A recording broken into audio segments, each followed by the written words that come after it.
Rekan-rekan pemirsa, saat ini kita akan membahas pengusaha tidak kalah akal dengan peraturan pajak yang semakin ketat.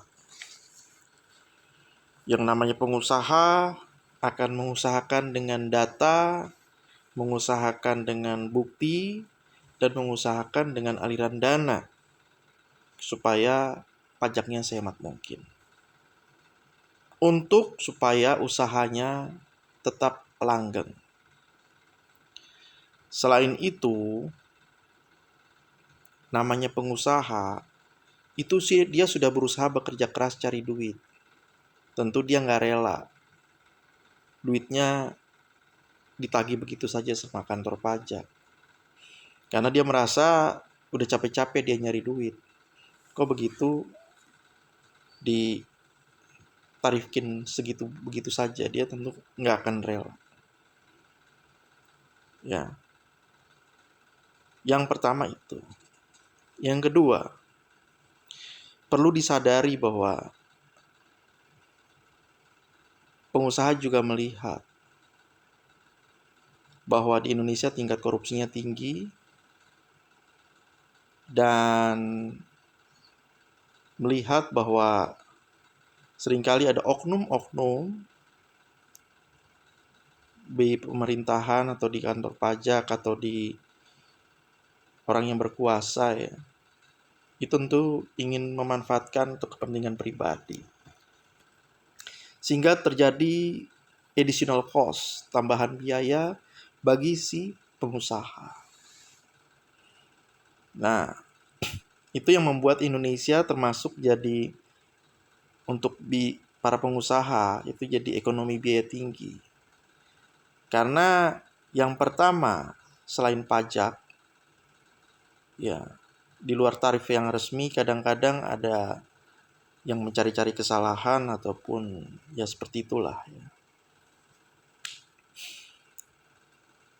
Ada hal-hal yang membuat harus membayar lebih. Yang kedua, juga karena ada birokrasi yang membuat ada pengeluaran tambahan. Belum yang ketiga, adanya ormas-ormas. Ya, ibaratnya minta jatah tambahan. Sehingga membuat para pengusaha itu akan berusaha mengecilkan pajaknya ataupun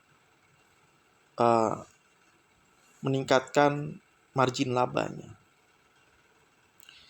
Hal ini akan berdampak pada harga yang semakin mahal di negeri ini. Ya, harga itu ditanggung oleh pihak konsumen. Dan seringkali konsumennya itu adalah karyawan ataupun orang yang tidak bekerja tetap. Sehingga beban kehidupannya semakin berat.